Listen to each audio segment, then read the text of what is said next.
Prefácio do audiobook Liberdade e Propriedade, Ludwig von Mises e a Defesa da Liberdade, por Alex Catarino. O audiobook Liberdade e Propriedade é composto pelo texto integral dos 7 capítulos da tradução do livro homônimo do economista austríaco Ludwig von Mises, lançado postumamente em inglês no ano de 1979. O trabalho foi apresentado originalmente pelo autor no encontro da Montpellier Society, realizado em outubro de 1958 na Princeton University, em New Jersey, nos Estados Unidos. O texto em inglês foi traduzido para o português por Evandro Ferreira da Silva e lançado em 2017 pela LVM Editora em uma edição crítica, na qual foram acrescidos do mesmo autor uma carta para o jornalista Henry Hazlitt sobre o projeto de Friedrich August von Hayek de criar uma sociedade para a defesa dos ideais de liberdade, e os ensaios O papel das doutrinas na história humana e A ideia da liberdade e ocidental, bem como notas explicativas do editor e textos de André Luiz Santa Cruz Ramos, de Georg Guido Husmann, de Friedrich August von Hayek e de Cláudio Teles Zepeda, além da Declaração de Objetivos da Sociedade Montpellier. De certo modo, a finalidade principal de Ludwig von Mises neste importante ensaio foi alertar aos seus colegas liberais sobre a impossibilidade de se defender as liberdades individuais e políticas contra o avanço do totalitarismo sem a preservação do sistema de livre mercado, que se sustenta na liberdade das escolhas econômicas e na propriedade privada. No âmbito da economia política, a liberdade deve ser entendida como a prerrogativa inafastável de qualquer indivíduo utilizar suas posses do modo que desejar, sem violar os direitos à vida, à liberdade e à propriedade dos demais indivíduos, ao passo que a propriedade é a titularidade sobre qualquer bem material adquirido por intermédio de cocriação, de troca voluntária, de herança ou de doação. Fundado em tais premissas, o autor demonstra que a liberdade e a propriedade são elementos inseparáveis. O audiobook Liberdade e Propriedade é o 4º trabalho do economista austríaco disponibilizado na plataforma YouBook, que também já lançou em seu catálogo as 6 lições, A Mentalidade Anticapitalista e Lucros e Perdas. Escrevemos e narramos uma breve apresentação da biografia de Ludwig von Mises e uma exposição geral de suas principais obras em um prefácio para o audiobook As 6 Lições. Aconselhamos muito aos ouvintes que ouçam o audiobook As 6 Lições, por se tratar da obra que melhor sintetiza algumas noções centrais do pensamento misesiano. No audiobook Ludwig von Mises, um tributo a um grande homem de ideias, em seu aniversário de 90 anos, de Bettina Greaves, disponível no YouBook, também podem ser encontradas maiores informações sobre a biografia e o pensamento do ilustre economista liberal. A defesa intransigente da liberdade individual, do livre mercado, da liberdade de expressão e do pensamento livre é característica marcante em todos os escritos de Ludwig von Mises, que foi denominado o último cavaleiro do liberalismo por seu biógrafo Georg Guido Husmann.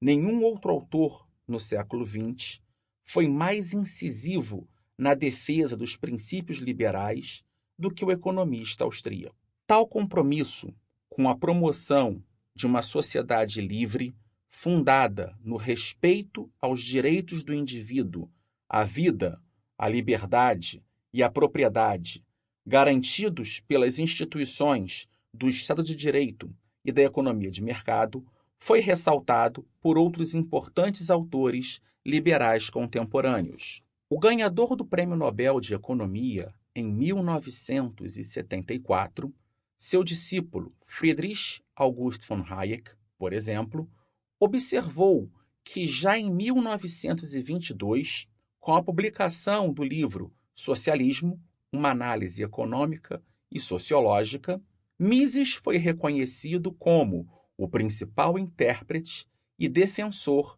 do sistema de livre iniciativa. Mesmo tendo acusado Mises de ser intolerante com posições que implicassem na flexibilização dos princípios liberais, em especial a defesa da liberdade econômica e da propriedade privada, o ganhador do Prêmio Nobel de Economia em 1976, o economista norte-americano Milton Friedman, afirmou que Mises fez mais para difundir as ideias fundamentais acerca do livre mercado do que qualquer outro indivíduo. Até mesmo um autor marxista, como o historiador inglês Perry Anderson, reconheceu que não houve defensor mais franco do liberalismo clássico no mundo germanófono da década de 1920 do que Mises. Discípulo dos economistas austríacos Karl Menger e Eugen von Bombawerk, ao dar continuidade aos trabalhos desses seus dois mestres, Ludwig von Mises se tornou o mais importante expoente da escola austríaca de economia. Na obra Nação, Estado e Economia, de 1919, demonstrou que a Primeira Guerra Mundial não somente produziu o triunfo do espírito nacionalista, mas também foi responsável pela imposição de diversas formas de planejamento central socialista, visto que praticamente todas as nações beligerantes nacionalizaram ou controlaram por completo as indústrias privadas e a agricultura em nome do esforço de guerra, além de terem estabelecido racionamentos e regulações. No famoso ensaio O Cálculo Econômico em uma Comunidade Socialista, de 1920, demonstrou a impossibilidade do planejamento econômico, ao argumentar que nenhuma tentativa de mercados artificiais funcionaria, visto que um genuíno sistema de preços e custos pressupõe a troca de títulos de propriedade e, portanto, requer a existência da propriedade privada dos meios de produção, o que não ocorre no socialismo. Os inúmeros problemas econômicos, sociais e culturais inerentes aos regimes socialistas de diferentes espécies foram analisados de modo sistemático no já mencionado tratado Socialismo, uma análise econômica e sociológica, de 1922. Ainda neste período, destoando da tendência dominante no pensamento liberal, desde John Stuart Mill, de acordo com a qual a importância da liberdade econômica e da propriedade privada foram gradativamente relegadas ao segundo plano, Mises publicou, no ano de 1927, o livro Liberalismo, no qual apresenta as linhas gerais que devem nortear na política e na economia uma sociedade livre, partindo da ideia de que o programa do liberalismo, caso fosse condensado em uma única palavra, deveria ser lido como propriedade, isto é, a propriedade privada dos meios de produção, acrescentando que Todas as outras demandas do liberalismo resultam desta exigência fundamental. Ao longo dos anos que se seguiram, principalmente entre a década de 1940, quando, para escapar da perseguição dos nazistas, imigrou para os Estados Unidos, até a sua morte, em 10 de outubro de 1973, Ludwig von Mises se manteve fiel aos mesmos princípios liberais que defendia com veemência já na década de 1920. No contexto posterior à Segunda Guerra Mundial, quando a única alternativa ao avanço do totalitarismo socialista parecia ser as diferentes formas de intervencionismo estatal adotadas pelos governos democráticos ocidentais, o economista austríaco reafirmou a impossibilidade de se defender as liberdades individuais e políticas sem a preservação do sistema de livre mercado. Além de manter a atualidade, apesar do pronunciamento do autor ter sido feito há mais de 60 anos, o trabalho Liberdade e Propriedade é um dos ensaios mais representativos do modo como o liberalismo foi defendido com vigor pelo pensamento misesiano. As lições ensinadas por Ludwig von Mises nesta obra oferecem uma visão incisiva dos motivos pelos quais não devemos negociar certos princípios fundamentais em nome de momentâneas alianças políticas.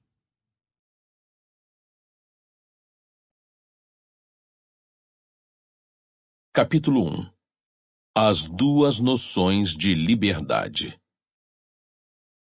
No final do século XVIII, duas noções de liberdade eram predominantes, ambas muito diferentes daquilo que se tem em mente hoje quando se fala de liberdade e de livre escolha. A primeira dessas concepções era puramente acadêmica e não tinha aplicabilidade na condução dos assuntos políticos. Tratava-se de uma ideia derivada dos escritos dos autores da Antiguidade Clássica, cujo estudo representava então a síntese e a essência da educação superior.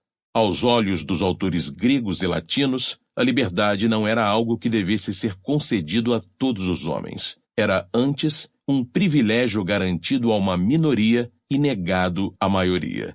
Na terminologia de hoje, o que os gregos chamavam de democracia não era aquilo que Abraham Lincoln, 1809-1865, concebia como o governo do povo, mas sim uma oligarquia, isto é, a soberania dos cidadãos dotados de plenos direitos em uma comunidade onde as massas se compunham de metecos ou escravos.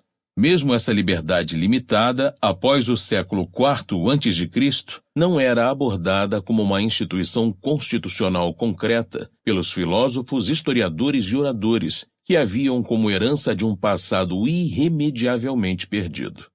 Lamentava-se o fim daquela era de ouro, mas não se conhecia nenhum método de retorno a ela.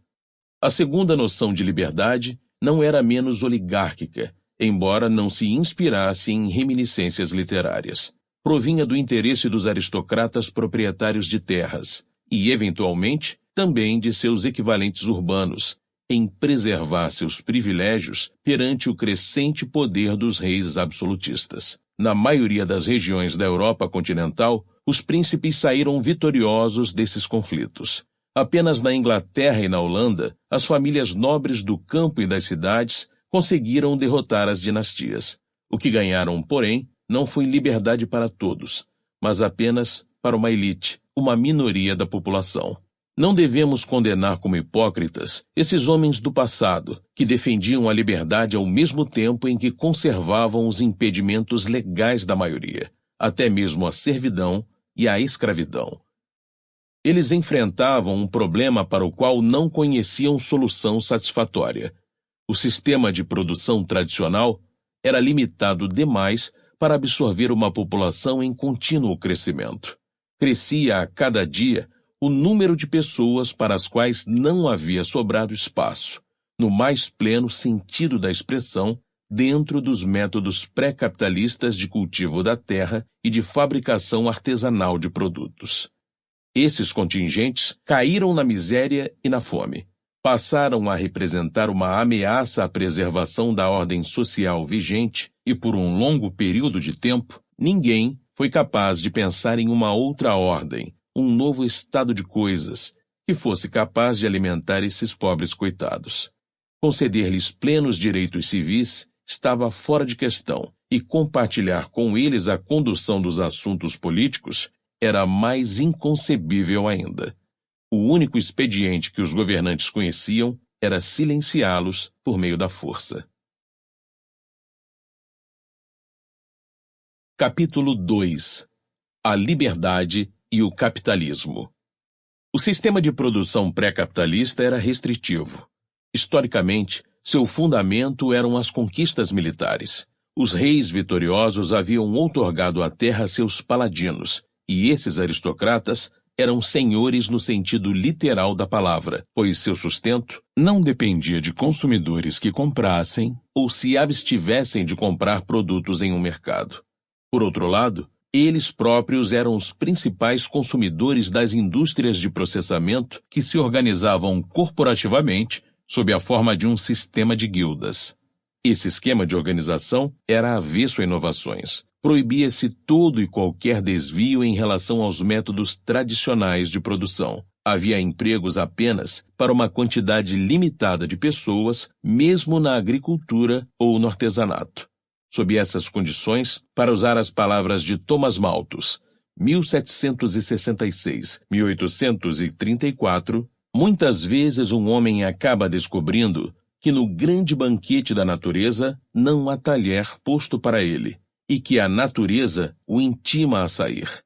Mesmo assim, alguns desses párias conseguiram sobreviver, geraram filhos, e assim fizeram com que o número de destituídos crescesse irremediavelmente mais e mais. Mas então veio o capitalismo. Costuma-se frisar as inovações radicais que esse sistema trouxe com a substituição dos métodos utilizados pelos artesãos em suas fábricas mais primitivos e menos eficientes pela fábrica mecanizada. Esta é, contudo, uma visão bastante superficial. O traço característico do capitalismo, aquele que o distingue dos métodos de produção pré-capitalistas, é seu novo princípio mercadológico. O capitalismo não é simplesmente a produção em massa, mas a produção em massa para satisfazer as necessidades das massas. As artes e os ofícios dos bons e velhos tempos buscaram, quase exclusivamente, satisfazer os desejos dos mais abastados. As fábricas, no entanto, produziam mercadorias baratas para o povo. Tudo o que produziam era projetado para servir as massas, os mesmos estratos sociais que nelas trabalhavam. Elas serviam a essas pessoas fornecendo-lhes mercadorias, seja diretamente, seja indiretamente, ao exportarem mercadorias, garantindo assim o fornecimento de alimentos e de matéria-prima provenientes do exterior. Esse princípio mercadológico era a marca essencial do capitalismo primitivo e continua sendo a do capitalismo atual. Os próprios empregados são os clientes que consomem a maioria esmagadora das mercadorias produzidas. São eles o cliente que tem sempre a razão. O seu comprar ou não comprar é que determina o que deve ser produzido, em que quantidade e de que qualidade. Ao comprarem o que mais lhes convém, eles fazem com que algumas empresas lucrem e se expandam, ao mesmo tempo em que causam prejuízos e a retração de outras. Desse modo, transferem continuamente o controle dos fatores de produção para as mãos dos empresários mais capazes de satisfazer suas necessidades. No capitalismo, a propriedade privada dos meios de produção tem função social. Por sua vez, os empreendedores, capitalistas e proprietários de terras são, por assim dizer, mandatários dos consumidores e seu mandato é revogável. Para ser rico, não basta que o indivíduo tenha um dia poupado e acumulado capital. É preciso que ele o reinvista incessantemente e da maneira que melhor coincida com os desejos dos consumidores. O processo de mercado é um plebiscito diariamente repetido e exclui das fileiras dos que lucram aqueles que não empregam sua propriedade de acordo com os comandos do povo. A empresa privada, que é essa entidade que é alvo do ódio fanático de todos os pretensos intelectuais e de todos os governos contemporâneos, só pode crescer e conservar seu tamanho porque trabalha para as massas. Os negócios dedicados a satisfazer aos luxos de uns poucos jamais veem suas fábricas ultrapassarem um determinado tamanho. A grande deficiência dos historiadores e dos políticos do século XIX foi o não terem percebido que os trabalhadores são os principais consumidores dos produtos da indústria. Na visão deles, o assalariado era um homem que labutava apenas para o benefício de uma classe ociosa parasitária. Teorizavam sob a ilusão de que as indústrias haviam usurpado o quinhão dos trabalhadores manuais. Se tivessem prestado atenção às estatísticas, teriam facilmente descoberto o caráter falacioso de sua opinião. A mortalidade infantil declinou, a expectativa média de vida aumentou, a população se multiplicou e o homem médio passou a desfrutar de amenidades com que nem mesmo os ricos de outras épocas sonhavam. Entretanto, esse enriquecimento inédito das massas era um mero subproduto da Revolução Industrial. Sua principal conquista foi a transferência da supremacia econômica dos proprietários de terra para a totalidade da população. O homem comum não era mais um lacaio que tinha de se satisfazer com as migalhas que caíam da mesa dos ricos. As três classes marginalizadas, tipicamente características da era pré-capitalista, os escravos, os servos e aqueles que a bibliografia patrística e escolástica, bem como a legislação britânica dos séculos XVI ao XIX chamavam de pobres, desapareceram. Seus filhos, nesse novo cenário, tornaram-se não apenas trabalhadores livres, mas também clientes. Essa mudança radical refletiu-se na ênfase que os homens de negócio passaram a dar aos mercados. Acima de tudo, um negócio necessita de mercados. Sempre. Esse era o mote do empreendimento capitalista. E mercados são sinônimo de patrocinadores, compradores, consumidores. Em um sistema capitalista, há apenas um caminho para a riqueza: servir melhor aos consumidores e oferecer-lhes produtos mais baratos que os dos outros. Dentro da empresa e da fábrica, o proprietário ou nas corporações o presidente, que é o representante dos acionistas, é quem manda. Esse domínio, no entanto, é apenas aparente e condicional, pois sujeita-se à supremacia dos consumidores. O consumidor é o soberano. É ele o verdadeiro chefe. O fabricante está liquidado se não superar os concorrentes e servir melhor aos consumidores. Essa grande transformação econômica foi o que mudou a face do mundo. Em consequência dela, o poder político passou rapidamente das mãos de uma minoria privilegiada para as mãos do povo. Ao sufrágio industrial, seguiu-se o sufrágio universal. O homem comum, a quem o processo de mercado concedera o poder de escolher seus empreendedores e capitalistas, adquiriu poder análogo em relação aos seus governantes, tornando-se então um eleitor. Muitos e eminentes economistas, creio que o primeiro deles foi Frank A. Fetter, 1863-1949, já observaram que o mercado é uma democracia na qual cada centavo dá direito a um voto.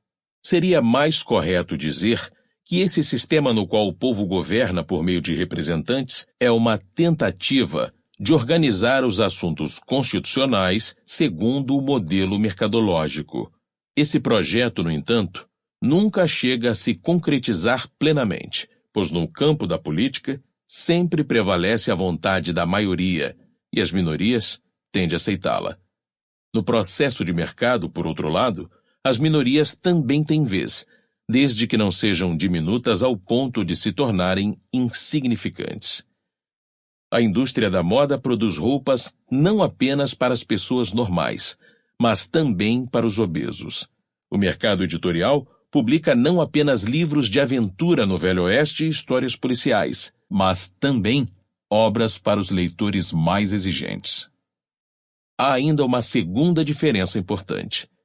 Na esfera política, o indivíduo ou um pequeno grupo de indivíduos não tem meios de desobedecer à vontade da maioria. Por outro lado, no campo intelectual, a propriedade privada torna possível o rebelar-se. O rebelde, verdade, tem de pagar um preço por sua rebeldia. Não há prêmio neste mundo que possa ser ganho sem sacrifícios. Mas se estiver disposto a pagar o preço, o indivíduo está livre para desviar-se da ortodoxia ou neo-ortodoxia vigente. Em um sistema socialista, quais teriam sido as condições de vida de hereges como Soren Kierkegaard, 1813-1855, Arthur Schopenhauer, 1788-1860, Thorstein Veblen, 1857-1929, ou Sigmund Freud, 1856-1939. E para pessoas como Claude Monet, 1840-1926, Gustave Courbet, 1819-1877, Walt Whitman, 1819-1892, Rainer Maria Rilke, 1875-1926, ou Franz Kafka, 1883-1924.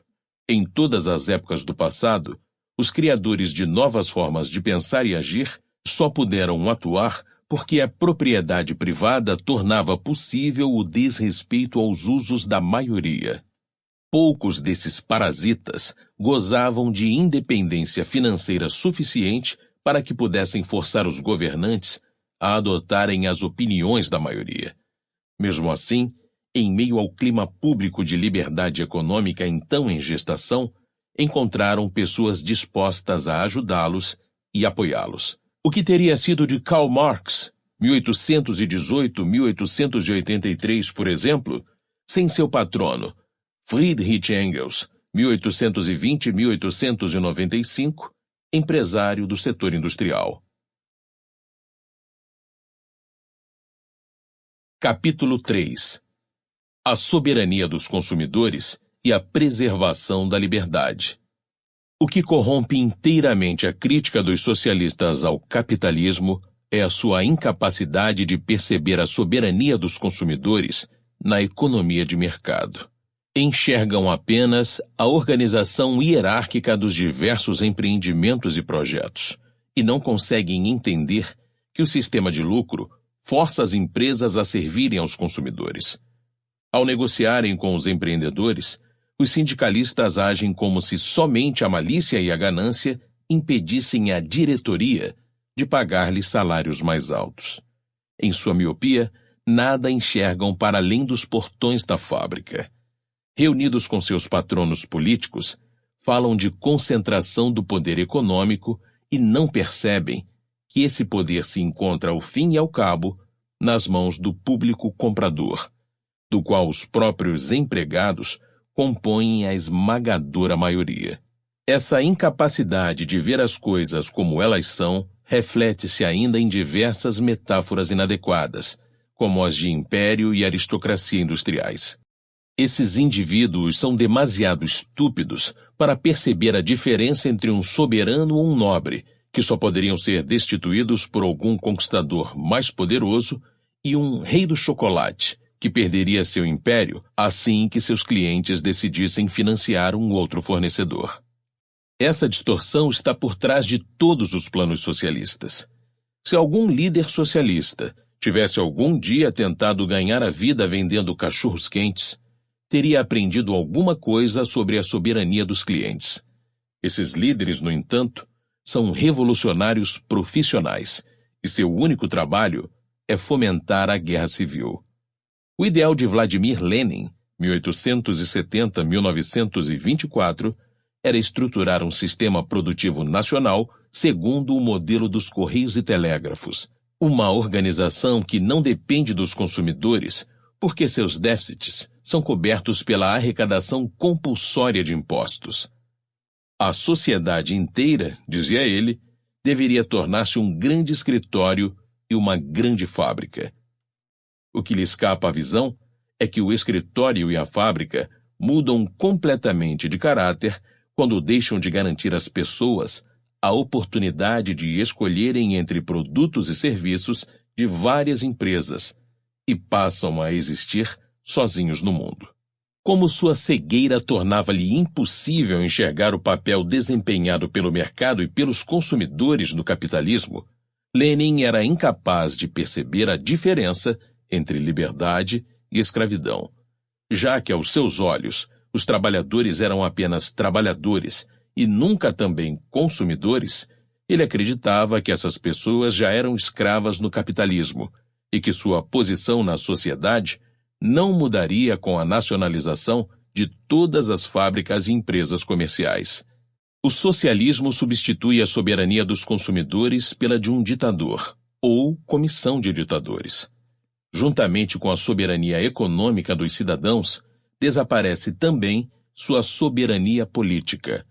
Ao programa unificado de produção que impede qualquer tipo de planejamento por parte dos consumidores, corresponde na esfera constitucional o princípio do partido único, que priva os cidadãos de toda e qualquer oportunidade de planejar o curso dos assuntos políticos. A liberdade é indivisível.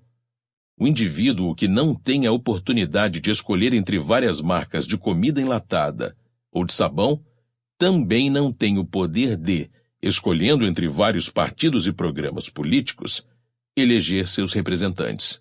Ele perde sua condição humana e torna-se um peão nas mãos de um engenheiro social todo-poderoso. Até mesmo a sua liberdade de gerar descendentes lhe será tomada pela eugenia. Os líderes socialistas, é claro, costumam nos garantir que a tirania ditatorial deve durar apenas pelo período de transição do capitalismo e do governo representativo ao paraíso socialista, onde os desejos e as necessidades de todos serão plenamente satisfeitos. Quando o regime socialista estiver suficientemente seguro para aceitar possíveis críticas, conforme nos promete Miss Joan Robinson, 1903-1983, eminente representante da nova escola de Cambridge, até mesmo associações filarmônicas independentes serão permitidas.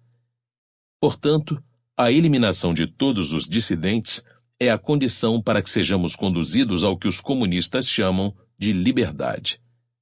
Desse ponto de vista, podemos compreender também o que tinha em mente outro distinto britânico, o Sr. J.G. Crowther, 1899-1983, quando elogiava a Inquisição por beneficiar a ciência ao proteger uma classe em ascensão. Tudo isso tem um sentido muito claro. Quando todos se curvarem docilmente a um ditador, não haverá mais nenhum dissidente para eliminar. Calígula, 1241, Tomás de Torquemada, 1420-1498, e Maximilien de Robespierre, 1758-1794, teriam concordado com essa solução. Os socialistas arquitetaram uma verdadeira revolução semântica em que os termos se convertem em seus opostos. No vocabulário de sua nova fala, como a chamava George Orwell 1903-1950, encontramos a expressão princípio do partido único. Ora, etimologicamente, partido deriva do substantivo parte. Uma parte sem pares não mais difere de seu antônimo, o todo. Torna-se idêntica a ele.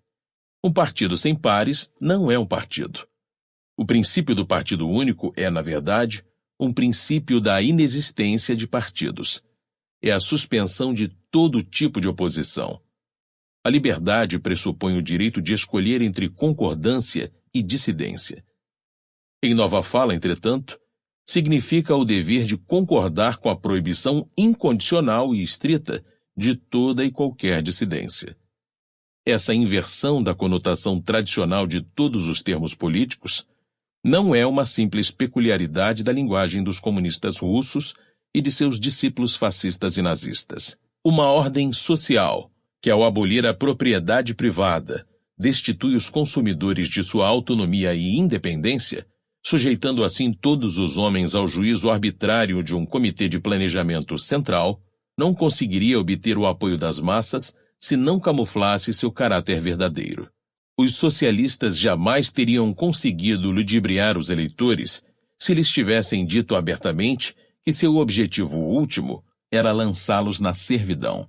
Para propósitos esotéricos, viram-se obrigados a falar de liberdade no sentido tradicional, mas apenas da boca para fora. Capítulo 4. O capitalismo e o homem comum. Nas discussões esotéricas entre os círculos internos da grande conspiração, a coisa era diferente. Ali os iniciados não dissimulavam suas intenções com respeito à liberdade. Em sua opinião, a liberdade foi certamente um traço positivo do passado no quadro da sociedade burguesa, pois lhe concedeu a oportunidade de embarcar em seus planos. Uma vez, porém, que o socialismo tenha triunfado, não há mais nenhuma necessidade de liberdade de pensamento e autonomia de ação da parte dos indivíduos.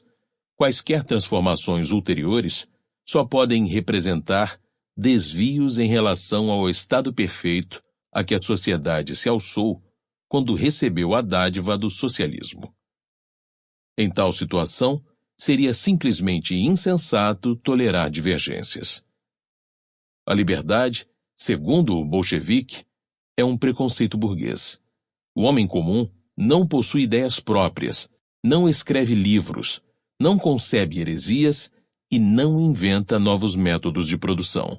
Quer apenas aproveitar a vida. Para ele, os interesses de classe dos intelectuais que ganham a vida como dissidentes e inovadores profissionais não fazem nenhum sentido. Esta é certamente a mais arrogante declaração de desprezo pelo cidadão comum jamais concebida. Não há necessidade de discuti-la, pois não se trata de saber se o homem comum é capaz de tirar vantagem da liberdade de pensar, expressar-se ou escrever livros. Trata-se de saber se o letárgico cidadão preso à sua rotina se beneficia da liberdade assegurada àqueles que o excedem em matéria de inteligência e força de vontade. O homem comum pode olhar com indiferença e até desdém para os assuntos desses indivíduos. No entanto, compraz-se em gozar de todos os benefícios que os empreendimentos dos inovadores colocam à sua disposição. Falta-lhe a capacidade de compreender certos assuntos que, a seus olhos, não passam de perda de tempo.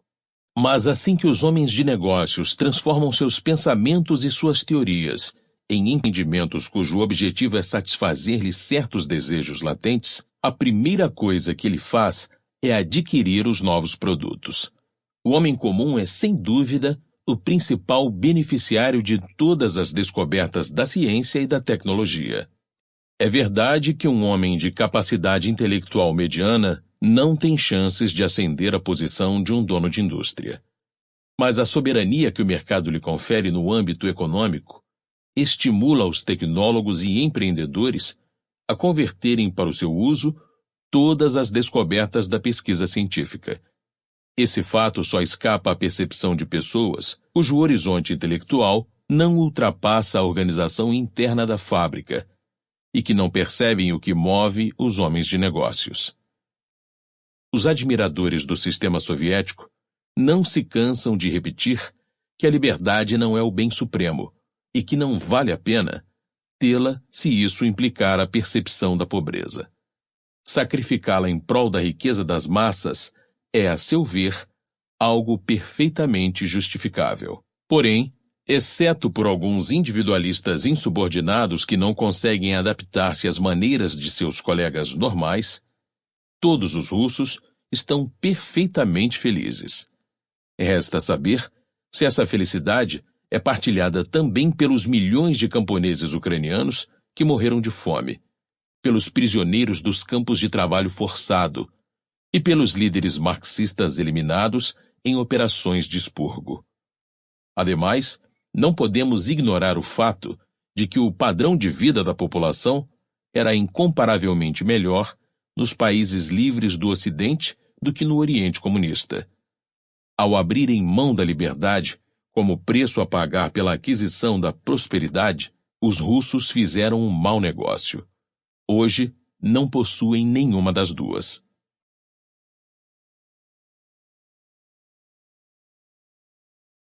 Capítulo 5. A liberdade e o Estado.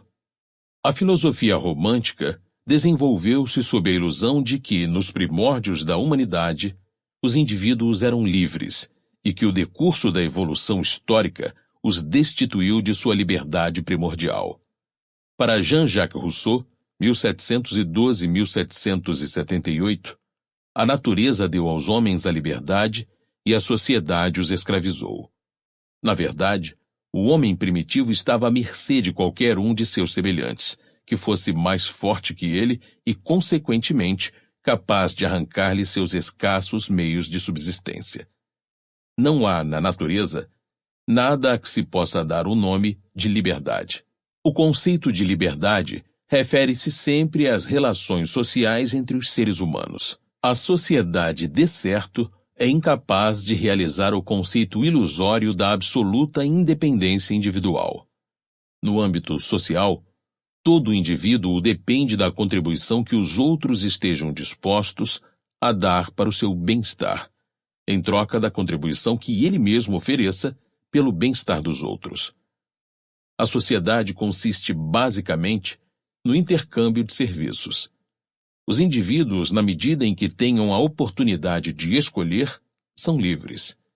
Se são forçados pela violência ou pela ameaça de violência a render-se aos termos de uma troca, não possuem liberdade. O escravo não é livre precisamente porque seu dono é quem lhe atribui suas tarefas e determina o que ele irá ganhar se as cumprir.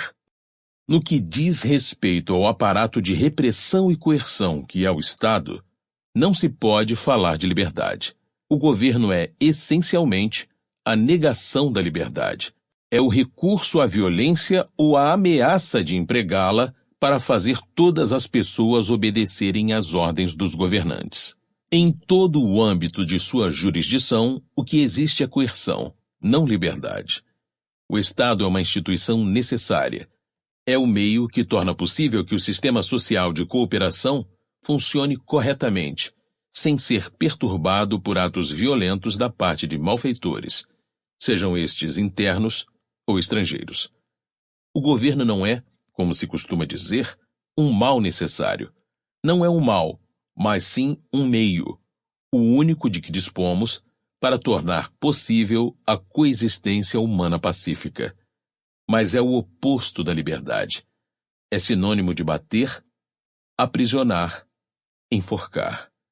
Tudo o que um governo faz é, em última instância, garantido pela ação de agentes armados. Se ele administra, por exemplo, uma escola ou um hospital, o dinheiro necessário é arrecadado sob a forma de impostos, isto é, de pagamentos extraídos compulsoriamente dos cidadãos.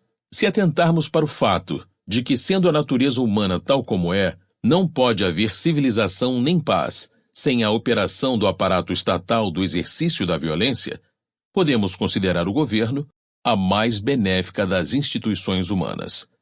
Mesmo assim, permanece o fato. Governo significa repressão, não liberdade, a qual só encontraremos na esfera onde este não interfira. Ser livre é sempre livrar-se do governo. É restringir sua interferência.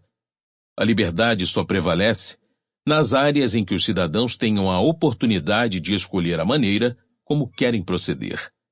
Os direitos civis, por sua vez, são o conjunto das leis que circunscrevem precisamente a esfera na qual os homens responsáveis pela condução dos assuntos do Estado podem restringir a liberdade de ação do indivíduo. O objetivo supremo a que os homens visam quando instituem o governo é tornar possível o funcionamento de um sistema definido de cooperação social, regido pelo princípio da divisão do trabalho. Se o sistema social desejado pelo povo é o socialismo, comunismo e planejamento, não resta nenhuma esfera de liberdade. Nesse caso, todos os cidadãos estão sujeitos às ordens do governo com respeito a todos os assuntos. O Estado é total, o regime é totalitário. O governo, e somente ele, planeja e força todos os indivíduos a comportarem-se de acordo com seu plano único. Em uma economia de mercado, os indivíduos são livres para escolher como querem integrar-se no quadro da cooperação social. Até onde a esfera das relações de troca no mercado se estende, aí existe ação espontânea por parte dos indivíduos.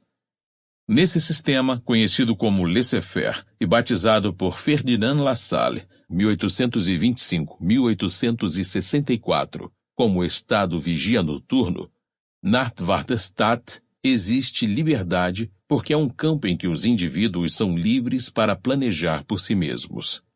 Os socialistas são obrigados a admitir que não há nenhum tipo de liberdade em um sistema socialista.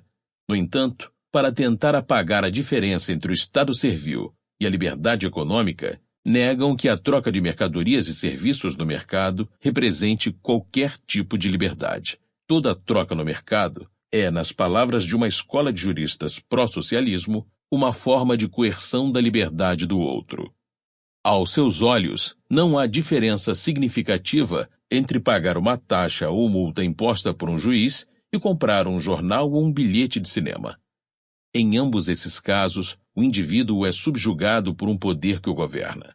Ele não tem liberdade, pois, conforme afirma o professor Robert L. Hale, 1884-1969, a liberdade humana significa a ausência de qualquer obstáculo ao uso de bens materiais pelo indivíduo.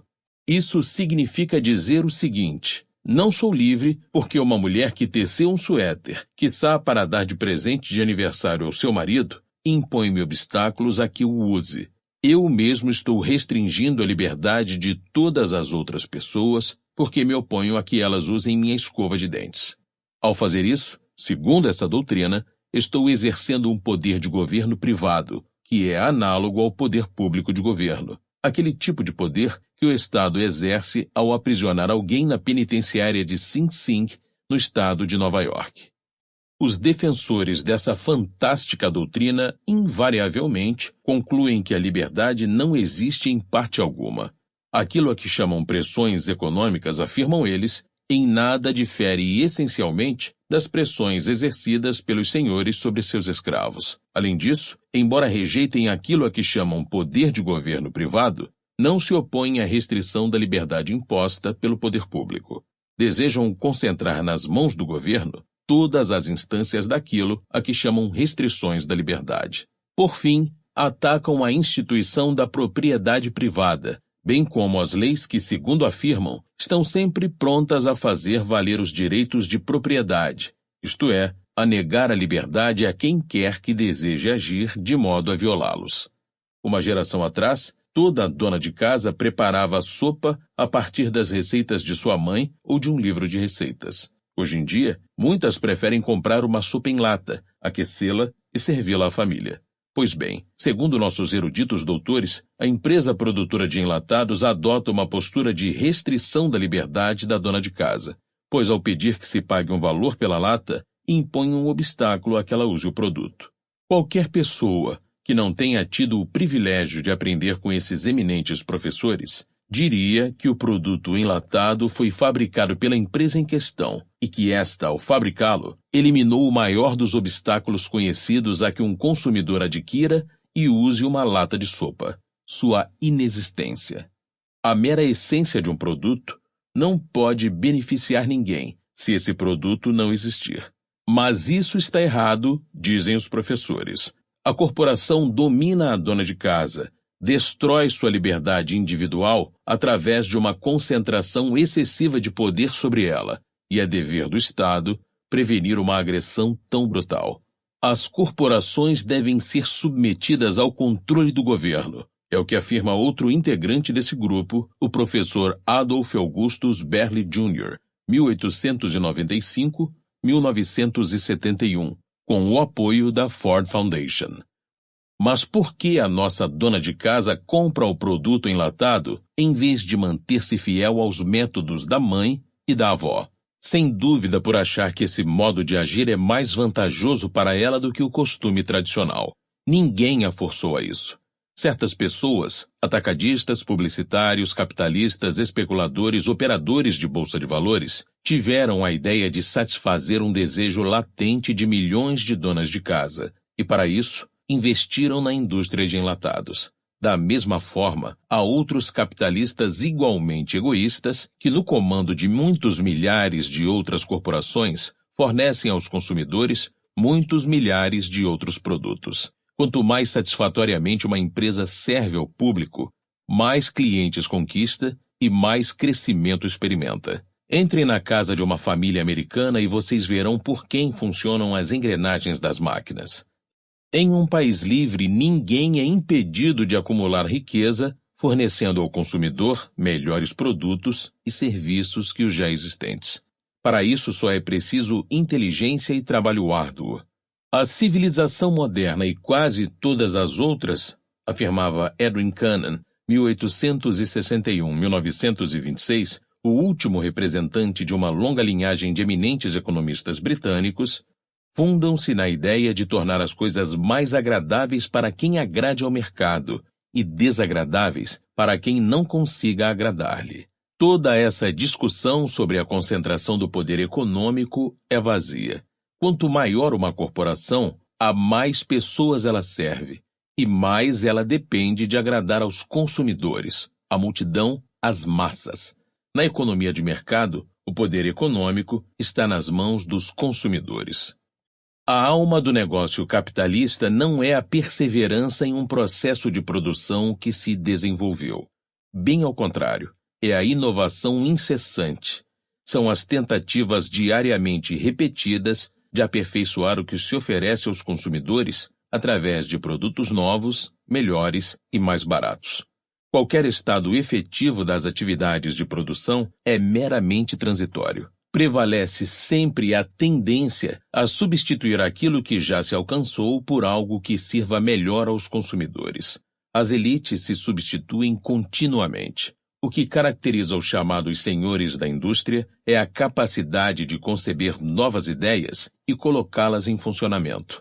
Por maior que seja uma empresa, ela estará condenada a partir do momento em que não lograr renovar-se diariamente, ajustando-se assim da melhor maneira possível para servir aos consumidores. Mas os políticos e os reformadores enxergam apenas a estrutura industrial tal como existe no presente.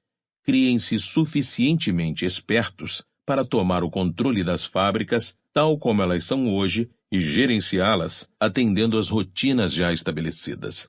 Enquanto o novato ambicioso, que será o magnata de amanhã, já prepara planos para coisas inauditas, tudo o que eles planejam é conduzir os negócios por estradas já batidas. Não há registro de uma só inovação industrial concebida e posta em prática por burocratas.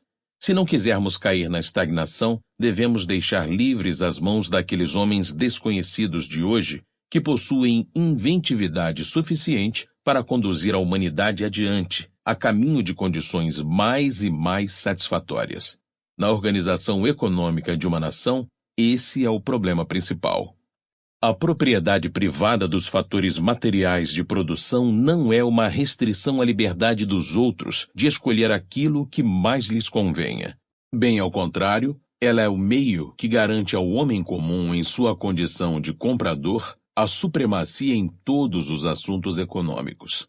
É o principal meio de estimular os indivíduos mais empreendedores de uma nação a esforçarem-se, na medida de suas capacidades, a serviço de todos.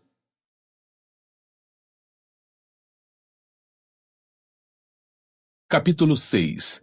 A poupança e os investimentos.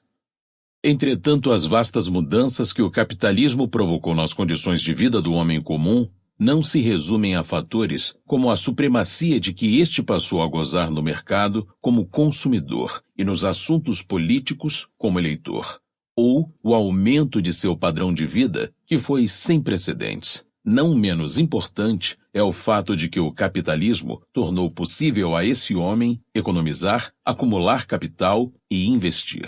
Reduziu-se o abismo que separava os proprietários de terras e os muito pobres na sociedade pré-capitalista, estratificada e organizada em castas.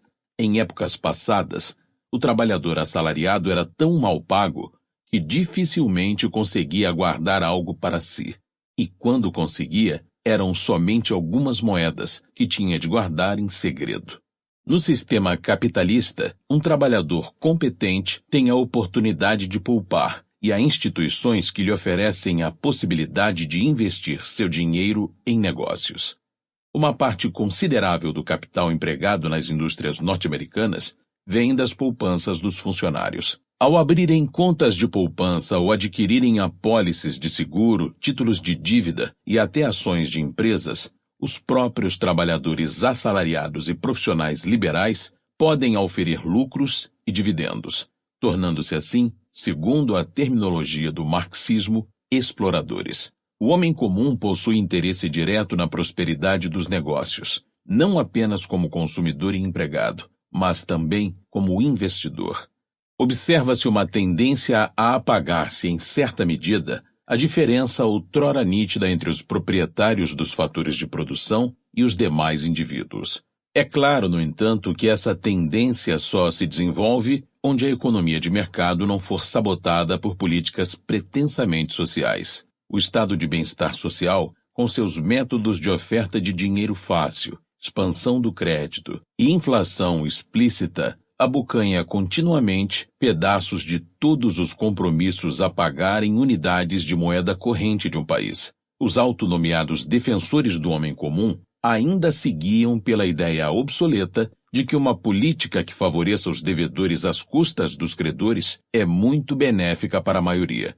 Por serem incapazes de compreender as características essenciais da economia de mercado, tampouco enxergam o fato óbvio de que aqueles a quem pretendem ajudar são credores, quando tomados em sua função de poupadores, proprietários de apólices e detentores de títulos.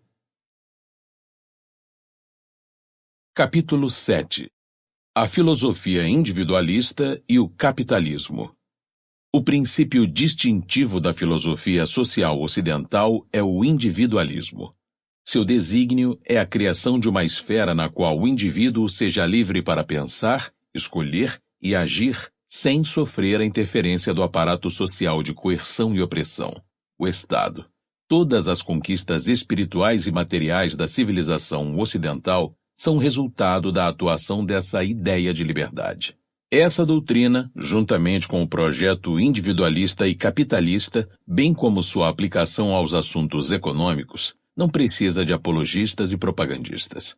Suas conquistas falam por si. Outra vantagem do capitalismo reside, à parte outras considerações, na incomparável eficiência de seu esforço produtivo. É graças a essa eficiência que a atividade capitalista consegue sustentar uma população em rápido crescimento, proporcionando-lhe um padrão de vida cada vez melhor. A progressiva prosperidade das massas que daí resulta cria um ambiente social onde os indivíduos excepcionalmente talentosos são livres para oferecer a seus concidadãos tudo aquilo que forem capazes de oferecer. O sistema social baseado na produtividade privada e no Estado limitado é o único que tende a retirar da barbárie todos os indivíduos que tenham uma capacidade inata para a aquisição de cultura pessoal. Nada justifica, além disso, menosprezar as conquistas materiais do capitalismo, observando-se que há coisas mais importantes para a humanidade do que carros maiores e mais velozes e casas equipadas com aquecimento central, ar-condicionado, refrigeradores, máquinas de lavar e aparelhos de TV. Certamente que existem esses objetivos mais elevados e nobres. Estes o são, porém, justamente porque a aspiração de alcançá-los não pode depender de esforços externos, mas requer a determinação e o empenho pessoais do indivíduo. Aqueles que levantam essa objeção contra o capitalismo manifestam uma visão verdadeiramente grosseira e materialista, pois presumem que a cultura moral e espiritual poderia ser construída pelo governo ou pela organização das atividades produtivas. Tudo o que esses fatores externos podem lograr nesse quesito é criar um ambiente ou uma fonte de renda que forneçam aos indivíduos a oportunidade de trabalhar em seu aperfeiçoamento e sua edificação pessoais. Não é culpa do capitalismo que as pessoas prefiram comprar uma caixa de fósforos a assistir a uma apresentação da tragédia Antígona de Sófocles, 497-406 a.C., ouvir jazz em vez de escutar as sinfonias de Ludwig van Beethoven, 1770-1827, ou ler gibis em vez de poesia. Por outro lado, é certo que enquanto as condições pré-capitalistas que ainda prevalecem na maioria esmagadora dos países do mundo tornam esses bons produtos acessíveis apenas a uma pequena minoria das pessoas, o capitalismo dá à maioria uma chance real de lutar por eles. Por qualquer ângulo que se olhe para o capitalismo, não há razão alguma para lamentar o fim dos supostamente bons e velhos tempos. Menos justificado ainda é desejar as utopias totalitárias, sejam estas de tipo nazista ou soviético. Abrimos nesta noite o 9º encontro da Montpellier Society. Nesta ocasião, é pertinente lembrar que encontros deste tipo, nos quais se defendem opiniões contrárias às da maioria de nossos contemporâneos e de seus governos, são possíveis somente em um ambiente de liberdade e de livre escolha, que é a mais preciosa marca da civilização ocidental. Esperemos, então, que esse direito de discordar jamais desapareça.